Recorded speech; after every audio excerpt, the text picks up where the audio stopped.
Welcome into MLS Six Pack here on the SDH Network. I'm Madison Cruz. Joining with me is one of the voices of Atlanta United in Jason Longshore. We're here to get you ready for week 4 of the MLS season. It's been chaos, craziness, I think, for these first 4 weeks, which I mean, it's MLS.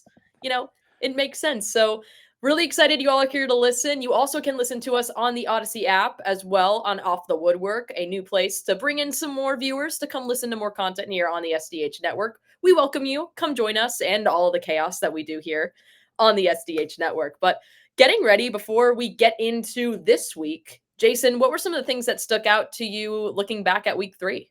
Yeah, as we kind of go back really quick to look at last week, I mean, Seattle's demolition job on LAFC stands out 5-2. Paul Rothrock with a great performance in that one. Jordan Morris setting the all time scoring record for the Sounders. That's a big, big moment in their club's history. Philadelphia continuing to truck on a 2-0 win at New England, and maybe the alarm bells are sounding a little bit louder about Caleb Porter and the New England Revolution. New York City with a home win over Orlando. Hasn't been the best start for Orlando. That kind of is a little surprising. Colorado going to Austin, getting a win on the road. Chicago's big comeback on the road at Dallas. That's a huge win for Greg Berhalter as he's building everything for the Fire. San Diego, another win on the road, 3-1 at RSL. Vancouver doing what they've been doing. We'll talk more about the Whitecaps here in a minute. And Minnesota going to San Jose. Look, the Quakes have been a huge surprise. Minnesota is a team that I don't quite have a good feel for yet, but that's a big signature win for them early in 2025. Miami overcoming a first half red card. They get the win over Charlotte. And LA Galaxy looking very bad against St. Louis City. Very bad. And St. Louis, I mean, it's 3-0. It could have been worse. The Galaxy ended up righting the ship a little bit in the midweek in CONCACAF. We'll get there in a second. But St. Louis going to the LA Galaxy, it's a statement on both sides for me because the Galaxy have not been anything like we thought they might be this season. And St. Louis, with a new manager in Olaf Melberg, they've been maybe a little more coherent than we thought they might be in 2025 as you see that tweaks to the play style and those sorts of things. So some interesting storylines starting to develop in MLS as we get into the first month of play around the league. Well, you talked a little bit about, the absolute more chaos that was the Concacaf Champions Cup this week. Those matches started. We're in the leg 2 for all of those.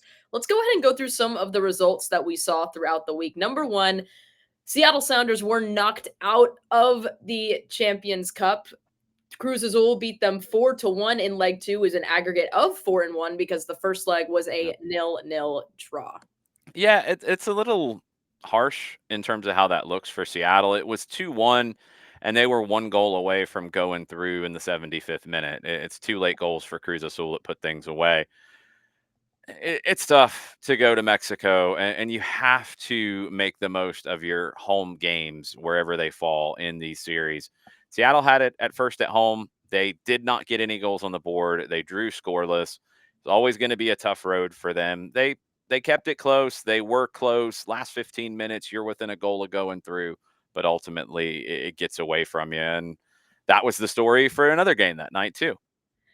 Yep, absolutely. If we take a look now, I'm moving on to the next MLS team, which is Columbus versus LAFC. That was a 2-1 victory for Columbus, but it was not enough because of aggregate. And so LAFC moves on to the next round. Yeah, another one where Columbus scored twice in the first half, and they were down 3-0 after the first leg, and it really felt like they could find a way through. Hugo Lloris was outstanding in the second 45, and it's the next to last touch of the ball in the game where Denny Boanga scores to make it 2-1 on the night and 4-2 on aggregate. Columbus had every opportunity, centimeters, millimeters away from a ball going over the line that never saw a conclusive video to show that it did. I think it's a good no call in that situation. Lloris keeping it out, and Columbus couldn't quite overturn it. You know, that third goal, you think about how you put games away, and do you sit back and defend and try to put it away, or do you go find a third goal, which is generally going to seal a 90-minute match a lot of times it's going to seal a game or a setup like this where you're playing over 2 legs. It did in this case. Moving on to the next match. Unfortunately, another MLS club was knocked out. Tigres will be moving on as they beat FC Cincinnati 3-1, but also with an aggregate score of 4-2. Yeah, Cincinnati drew in the first leg, and they got the opener here on the road. Evander in the first half, but 8-minute span in the second half where you give up 3 goals. That can't happen. And this is the second year in a row where a second half collapse has doomed FC Cincinnati in Mexico. It's something they're going to have to overcome. It's something MLS clubs as a whole have to overcome. We can write all the narratives and tell all the stories and pull out all the old stories and hit the bullet points. It's down to mentality. You get a home leg for 90 minutes and you have to go on the road for 90 minutes. You have to be better in your home leg and you have to be better in your away leg. And right now, in those two situations with Seattle and Cincinnati, you weren't good enough in the home leg to really give yourself an opportunity. You had to be at your absolute best on the road, which we know is difficult anywhere in the world. They needed to do better in the home leg to make the second leg more comfortable. Both of them had opportunities in the second leg, but couldn't get it done. Now let's go to, I think, my match of the night, as we take a look at the glory that was the Vancouver Whitecaps able to come away. They win on away goals to move on to the next round, but it was a 2-2 draw in that match last night. But again, Vancouver seals the deal with the away goals. What a performance from the Whitecaps. Yeah. This team has been so good in 2025. They fall behind in this one and they go score twice on the night. Brian White's goal was essential because Monterrey got every opportunity to find a way to get through late in the game. I think the handball is dubious. Sergio Ramos puts that away. The amount of extra stoppage time on top of that was even more dubious, but Monterrey could not find a way. Vancouver, without Ryan Gauld, without Jaden Nelson, and with Brian White coming off the bench, go not to Monterrey. They did go to Santos Laguna Stadium, about 4 hours away, but they took care of their business. And that's a credit to the league, and it's a huge credit to what Vancouver has built so far in 2025. I'm glad you mentioned that penalty because I didn't think it was a penalty either. He was in the motion. Like, what do you need him to I think do? it's a natural motion with his arm. I don't think there's any intent to make himself bigger. He's not making an unnatural movement. Like all the things we talk about, I feel like it was very, very harsh. I thought I remember texting and I was like, "This is so harsh. There's no way they're giving it." And then they gave it, and I was like, "Okay, you know what? We Welcome to got it. CONCACAF. Welcome to Concacaf, ladies and gentlemen." Now the last match of the night for MLS, LA Galaxy got a 4-1 victory over Erdenado, and they will move on for an aggregate score of 4-2. Yeah, they were down 1-0 in the first leg from Costa Rica. Atlanta United went through this in 2019 where they lost on the road to Herediano. And then the Costa Rican team on the road, it's a struggle. They've been in great form as of late, finally losing their first game in a long time over the weekend. This is their second loss in a row. But you just ran into the Galaxy finally getting things going. 2 goals in the first half from Aude and Miguel Berry. Gabriel Peck kind of put it out of reach with the third. You get a fourth one from Christian Ramirez. Herediano got one late to make it 4-1. But 4-2 on aggregate. And the Galaxy, look, after a really bad weekend, maybe this is a little bit of the wake-up call that Greg Vanney's team needs. So LA Galaxy will face Tigres on April 1st. Those times are TBD as of right now. It's Club America versus Cruz Azul on April 1st as Oof. well. Vancouver and LAFC are awaiting their opponents, and that leads us into the match tonight as Inter Miami goes on the road to Jamaica at Independence Park to face Cavalier. Yeah, this is going to be a fun one. I believe it's actually at the National Stadium in Oh, Kingston. Yeah, it's one of those situations where, like, games like this, Cavalier has a very small stadium. You have the opportunity to make it a bigger deal, draw 35,000 plus. I have no idea what the attendance is going to look like. I've seen so many different things about tickets being sold out or reserve seating being sold out. Bleacher seating was available early this week. They brought in like 3 additional game day sponsors to help cover all the expenses that, you're talking about the Jamaican Premier League and Cavalier FC typically drawing 2, 3, 4, 5,000 people a game. and having, your game day staffing for that. And now you're going to have 35,000 plus in a bigger venue. You got to have more security. Representatives are talking about this is like a visit from heads of state, not just another team coming into play. So it's a big deal for Cavalier. They got a draw in Jamaican Premier League play over the weekend. Everything for them is on this game. And what I'm really curious to see is beyond the Miami lineup, which I know everybody will be looking to see if number 10's in it. I get it. I don't think that's the story. I think, how does Cavalier handle the moment early on? If they get an early goal, this will be an absolute wild experience to watch. If Miami gets an early goal, it's probably curtains. I don't see Cavalier scoring a lot. But if they get that first one, things could get wild. And that stadium, that pitch, it's not the greatest pitch. In the past, it's usually been described as like rock hard. So it's not an easy place to play for Miami. You're going to get some funky bounces of the ball, all those sorts of things. Welcome to Concacaf. You could get some funky whistles and things like that being decided. So the early portions of the game, if Cavalier can get something out of it, it will be absolutely fascinating. If Miami scores first, I think it's done. Yeah, that's the tricky part going in with a 2-0 aggregate. It's one of those where it's like you have the lead, you're kind of safe, but one goal can just change everything. And it changes the momentum, which is so Yeah. hard. When momentum changes, it almost like doubles in intensity. And I think that's something to keep in mind in these situations where Miami feels really good about where they are with a 2-goal lead. But one goal, and it's why the 2-goal lead is that the whole cliche about it. It's Yeah. because when you concede one, then the team that had that lead and felt comfortable all of a sudden feels very uncomfortable. That momentum swing is a tangible thing, and it's something that Miami's going to try to avoid here. The longer they keep it scoreless, they'll be fine. The first goal, they pretty much seal it.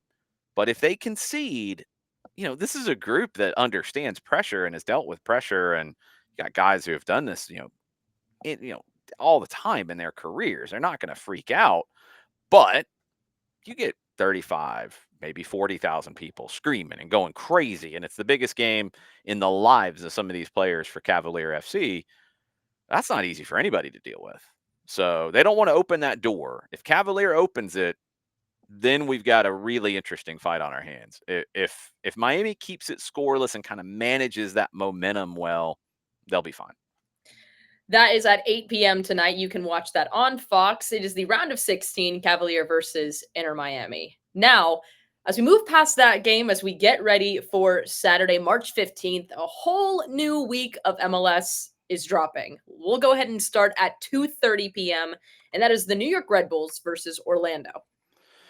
Yeah, Red Bulls, we got the chance to see them firsthand here in Atlanta. This is a very, very good team, and Orlando has not been very good this season. I think Red Bulls handle their business and take care of this, and then we start to have maybe not conversations, but there might be whispers about Orlando and 2025 and what their future could be. Another game at 2:30 p.m. It is Toronto hosting Chicago. I have zero faith in Toronto at this stage. Chicago, look, we're still learning, but you get a win on the road in Dallas and a come from behind win in the rain like they did last week. All right, show me. Show me again, Fighting Berhalters. Let's see if Chicago is a team to really keep in mind. And look, Orlando, Chicago kind of had them in two different places in terms of those tiers that we think about in the Eastern Conference. If Chicago wins and Orlando doesn't, do they flip tiers? Maybe. It's early for this, but maybe. Toronto versus the Fighting Berhalters. That's something I don't think I ever heard. I don't Yeah, think Fighting Berhalters. Okay, you know what? I like it. I like it. All right, moving on. We move over to the West. We have a 3:45 start. That is LAFC hosting Austin. Yeah, LAFC, they handled things in CONCACAF not in the most convincing way, but look, this has been LAFC under Steve Cherundolo more and more the longer he's been there. It's not always convincing, but they found ways to win. Austin needs to show something here after a home loss to Colorado last week. Is this team as good as the amount of money they spent in the offseason? I don't know yet. I really don't know yet. And if they don't show more here, the result obviously is what you want, but I think there has to be a level of performance here from Austin as well. A win will satisfy, but can they go past that? Can they look good? LAFC, they don't care about looking good anymore. Forget that. Like the days of the swashbuckling black and gold, gone. It's about winning games, no matter what it looks like. I think the uglier sometimes, the happier they are about it. Austin's got to show that they can handle these moments because there's bigger expectations on them with the amount of money they spent in the offseason. Yep, absolutely. As we go ahead and we move into the 7:30 p.m. hour, couple games. We have 4 games in that block. Excuse me, we have 3 games in that block. A little bit different this time. Normally it's 4. Charlotte FC hosting FC Cincinnati. I like Charlotte in this one. I think Cincinnati's going to have a little bit of that CONCACAF hangover. You know, you give up 3 goals in the second half, and at halftime, you go into the locker room and you're not looking ahead, but you're thinking, we're in a really good position here. We're going to get through. And then you don't, and it's ripped away from you. How do you bounce back? We'll get a good idea of the mental strength of this FC Cincinnati team. Charlotte maybe will have a little bit of hangover feel themselves after having a man advantage for the majority of the game in Fort Lauderdale last weekend and not getting a shot on goal with it. I think it's a little bit easier to wash that away being Miami and kind of knowing what you're dealing with when you face them. You're back at home as well. That should help you recover from any hangover you might have from last week. I think Charlotte gets the win in this one. Moving on to the second game, it is DC United hosting CF Montreal. Man, Montreal's journey continues on the road. First 6 on the road for Laurent Courtois and his group. This is a tough one because DC doesn't need a whole lot to be effective when you have somebody like Christian Benteke up top. I want to see how Montreal's very aggressive, risk-taking pressure and numbers forward affects DC. Or does DC just find a way to play over the top of it, give Benteke opportunities, 1v1, 1v2, and he carries you? I think we'll have a better sense of these two teams after it. I like how Montreal plays, but I wonder if being on the road as long as they have been, if it starts to take a little bit of a toll here in this one. NYC hosting the New England Revolution. The fighting Caleb Porters have not been very fighting this season. So there's it's not even whispers, I don't think. I think there's full-blown conversations being had about the Revolution in 2025. And that's really difficult because they changed so many players last season. You got to build chemistry and you got to figure out what you have. But when you had a bad season last year, you don't get the luxury of time to do that. I don't think this is going to help those conversations quiet down. It's at Yankee Stadium, New York City, building a little bit of momentum. I think the Pigeons get it done. And I think there's going to be a lot of conversations getting louder and louder about Caleb Porter's time in Foxborough. Moving on to the only game that is at 8:15, it is Sporting Kansas City hosting Minnesota. And there's a lot of conversations about Peter Vermes in Kansas City. And it's been a long time since they have looked like Sporting Kansas City used to look. They've had long losing streaks in each of the last 3 years. They're on a long losing streak now. Minnesota is, like I said in their result last week, I don't know how to rate them just yet in terms of overall level. But with what we've seen this year, they should go to Kansas City and win. And conversations, whispers, bullhorns, I think is where we're getting to with Peter Vermes and his time in Kansas City. And I think he's one of the all-time greats in this league. I think he's one of the all-time greats in U.S. soccer. I think for whatever reason, things have gotten away from him and the way that he wants his team to play. And it could be down to the talent on the field. There is bad luck. He's had a ton of injuries over the years that he's had to deal with. He hasn't been able to get the project, I think, where he would like it to be.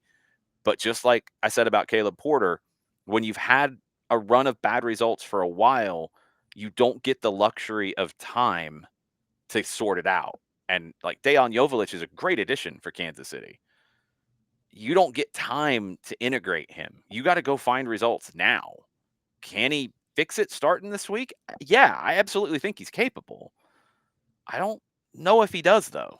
And Kansas City, New England, two of the OG franchises in the league, I think they're going to have conversations about two very successful MLS Cup winning managers and their long-term futures, because the starts of the season for both of them it's been very poor, and I don't know when it turns. Moving on, we have 3 games at the 8:30 p.m. slot. First up, it is FC Dallas hosting the Vancouver Whitecaps. Give Vancouver a little bit of a pass here if their hangover is a different feeling kind of hangover after what they did in Mexico. Probably listening to a lot of Shakira, because that's why that game got moved from Monterrey to Santos Laguna. A Shakira concert in Monterrey made the stadium unavailable. So probably Shakira greatest hits for Vancouver from last night, maybe all the way through to Saturday. Dallas, they blew a lead at home against a rival in Chicago. They're going to have every opportunity to bounce back here against probably a tired and somewhat depleted Whitecaps team. They should take care of business. If they don't, then the magnifying glass comes out on Dallas and their start to 2025.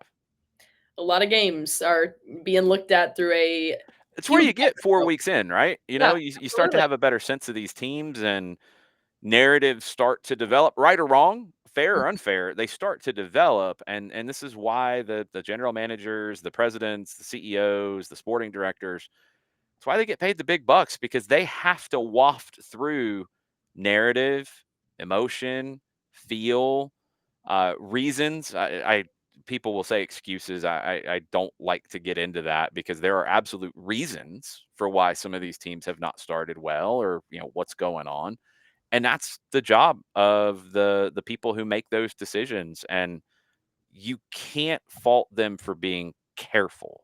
Yeah, It's 4 weeks in. Nobody should be thinking that their job is at risk today. yeah. But if things don't turn for some of the people we're talking about, in Dallas, it's a new manager. I think Eric Quill will be good, but noise can be a factor. And the noise is going to start to ramp up each week we get into this season.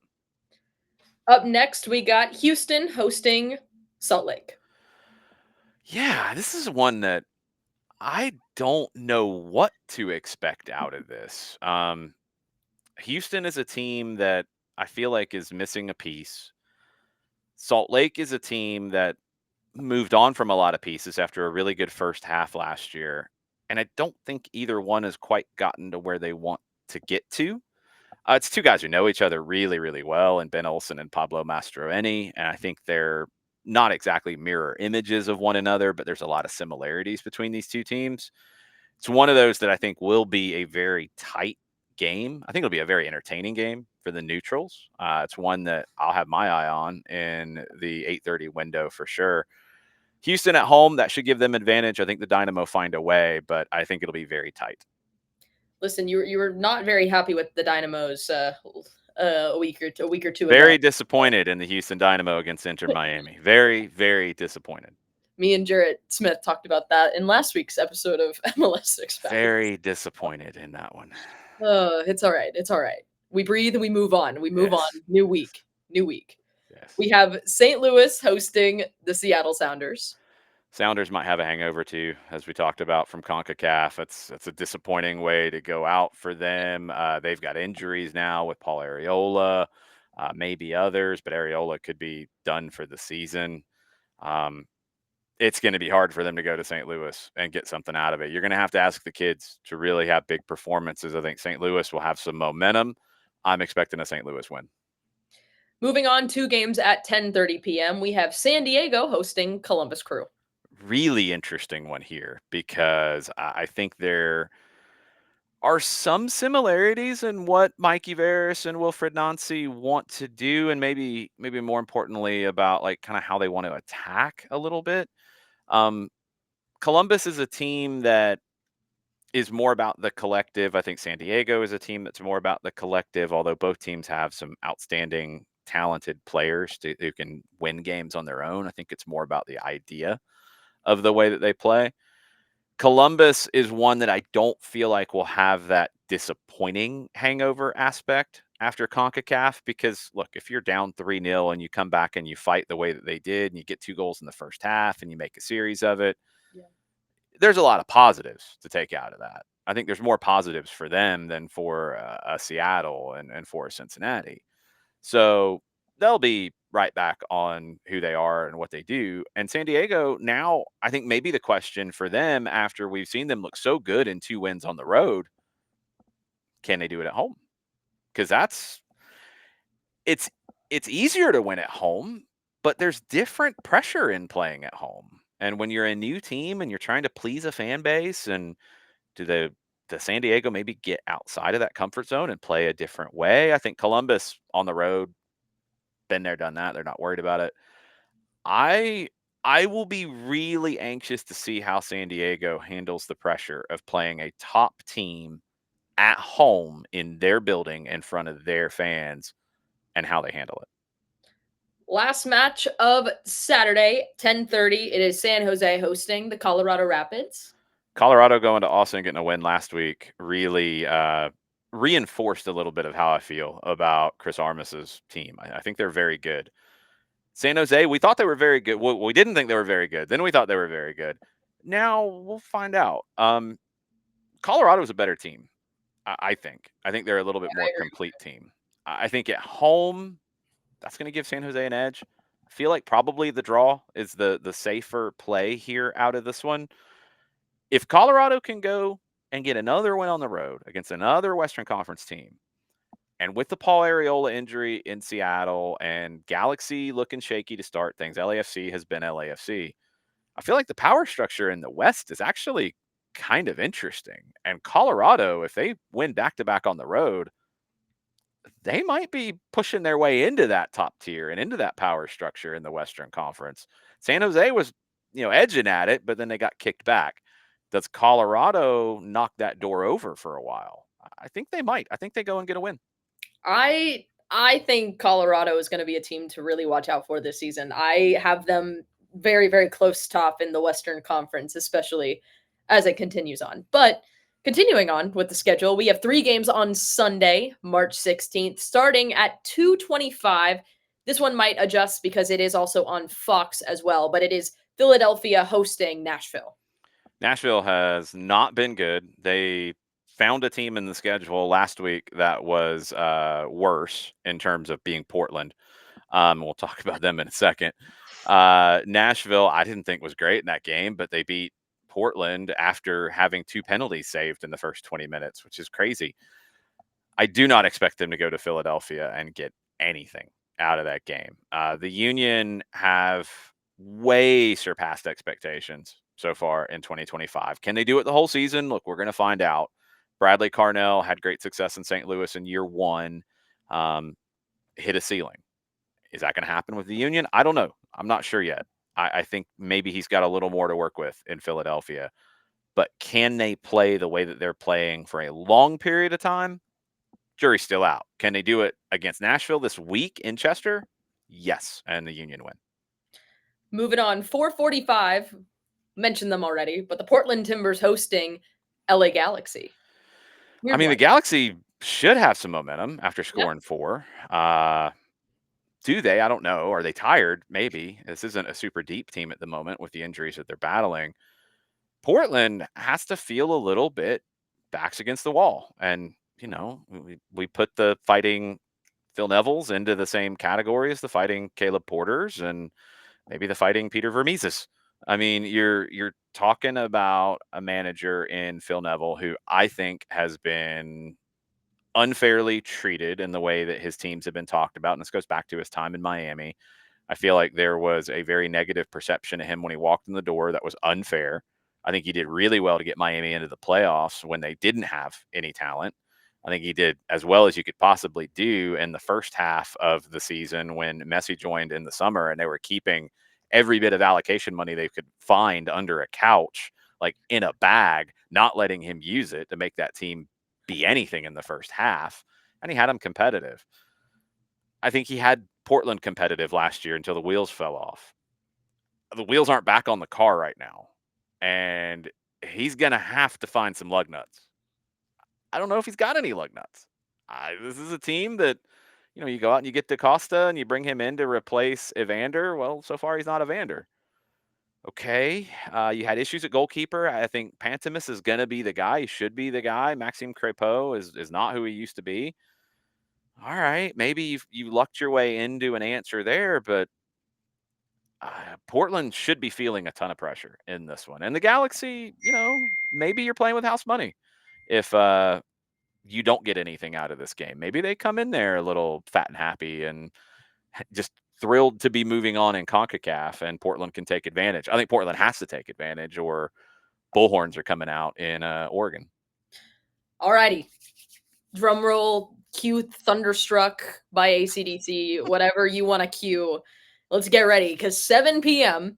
we have Atlanta United hosting Inter Miami. Miami is unbeaten in their last 11, including preseason. Thank you to Joe Freihofer for doing this math and this research. Do you want to know who their last loss was?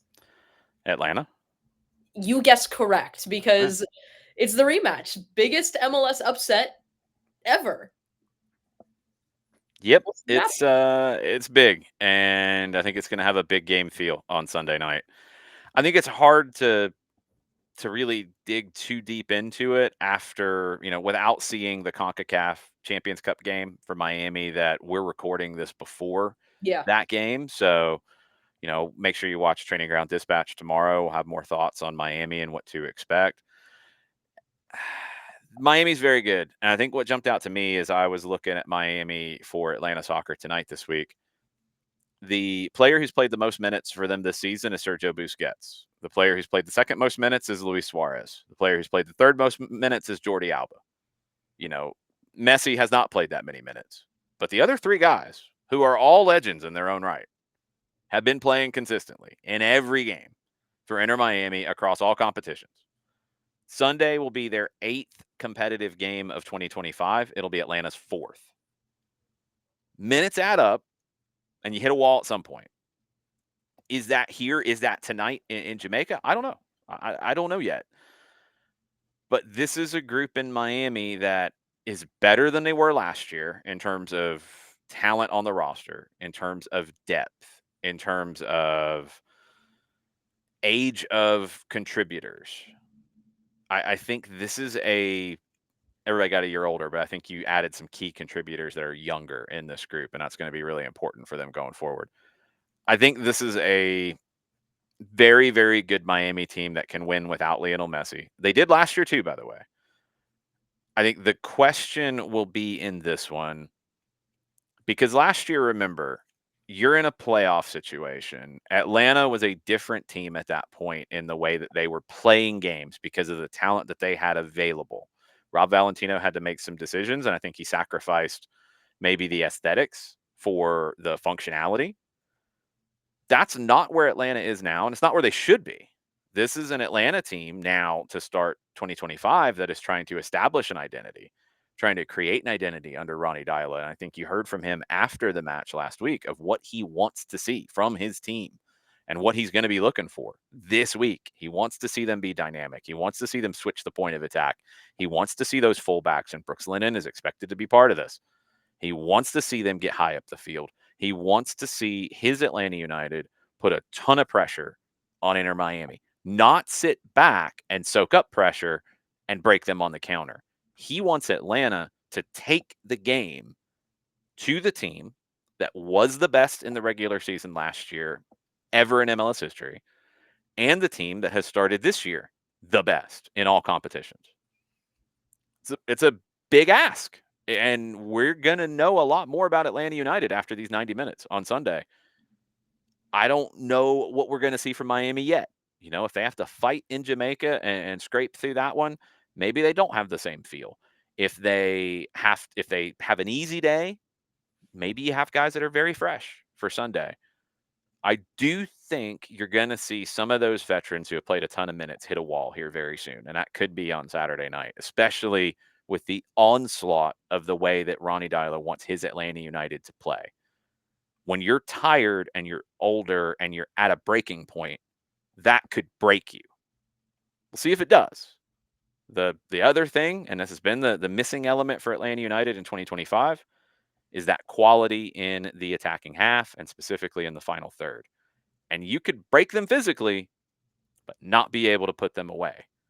You have to put them away when you get your opportunities, especially against a team as good as Miami, who can find a goal out of nothing and ruin your day.